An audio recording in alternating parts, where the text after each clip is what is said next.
Bonjour à tous et à toutes. Je suis Oumar Darounba, jeune journaliste, blogueur guinéen, youtubeur aussi. Eh bien aujourd'hui, vous me demandez encore où est-ce que je suis? Eh bien, la réponse elle est toute simple, elle est évidente.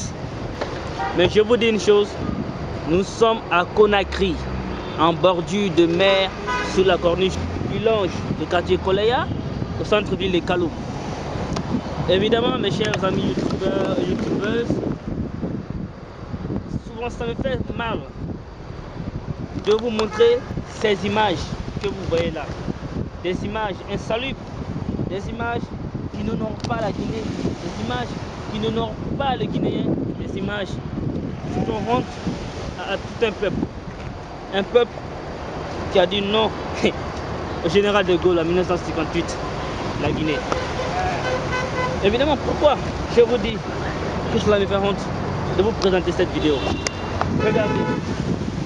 Avant, on disait que la ville de Conakry était l'une des villes les plus propres, les plus belles de l'Afrique de l'Ouest. Mais aujourd'hui, avec ce visage que présentent les bordures de mer de Conakry, c'est tout complètement déplorable. Alors, on se demande entre la population et le gouvernement et l'État qui est coupable de cette injustice à la nature, à l'environnement. Puisque c'est une injustice à l'environnement, c'est une injustice à la nature. Et alors, qui est coupable?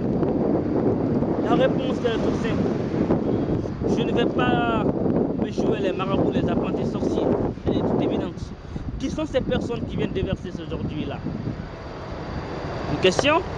Eh bien, c'est la population elle-même. La population qui vit aux abords de cette bordure de mer, aux abords de ce littoral. Et ce sont les populations elles-mêmes qui prennent les ordures ménagères de leur maison, de leur domicile, pour venir les déverser où? Au bord de la mer. Ils oublient une chose, ces gens-là. Ils oublient que l'eau, surtout la mer, n'aime pas la saleté. Elles pensent que ces populations pensent que lorsque ces ordures seront dans la mer, elles vont se retrouver ailleurs.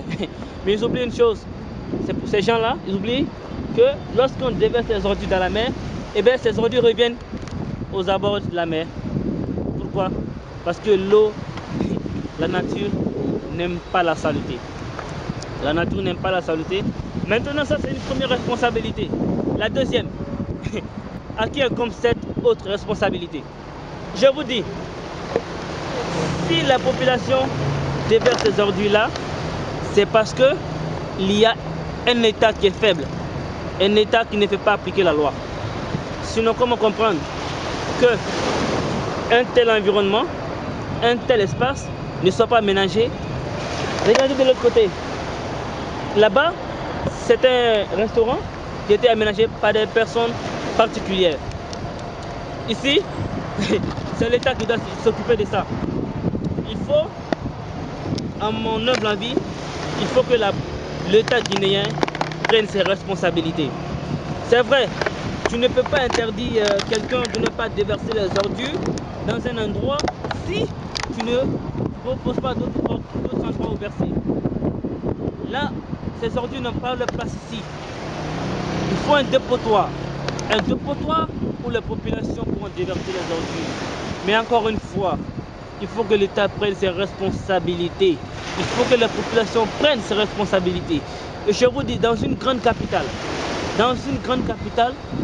qui produit des milliers de tonnes en une journée, des milliers de tonnes d'ordures en une journée, il n'y a qu'un seul dépotoir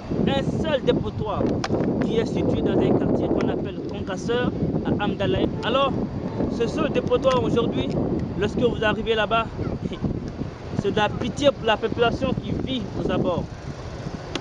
L'eau de ruissellement lorsqu'il pleut, toute cette eau qui quitte des montagnes d'ordures coule jusqu'au niveau des domiciles, jusque dans les maisons. C'est déplorable. Il faut que l'État prenne ses responsabilités. Il faut que la population change de mentalité. Il faut un changement. Chacun doit jouer sa partition. Chacun doit jouer son rôle. Il ne faut pas attendre que l'État vienne faire son travail. Et l'État aussi, il ne faut pas que les populations se bougent pour dire « Monsieur le Président, bougez-vous. Monsieur les ministres, bougez-vous. » Non, chacun doit jouer son rôle. C'est pourquoi chaque fois je dis, lorsque chacun joue son devoir, lorsque chacun fait son devoir, je vous assure, personne ne demandera son droit. Si l'État fait son devoir, la population ne demandera pas de droit. Et si la population fait son devoir, eh bien l'État aussi est appelé à avoir un droit. Mais il faut que chacun joue ce qu'il doit faire. Il ne faut pas qu'on attende. Regardez, quand on voit les bordures de mer en Côte d'Ivoire, la ville de Grand Bassam, c'est un site touristique. Aujourd'hui, je me demande qu'est-ce qu'on peut faire pour que les touristes viennent ici en Guinée. Mais ce n'est pas cette image qu'on va les présenter. Monsieur le Président, Messieurs les ministres, Madame la ministre de l'Environnement, prenez votre responsabilité. Population de Guinée, je vous en supplie, s'il vous plaît, prenez votre responsabilité. Soyons propres. Je ne vous dis pas que vous êtes sales, mais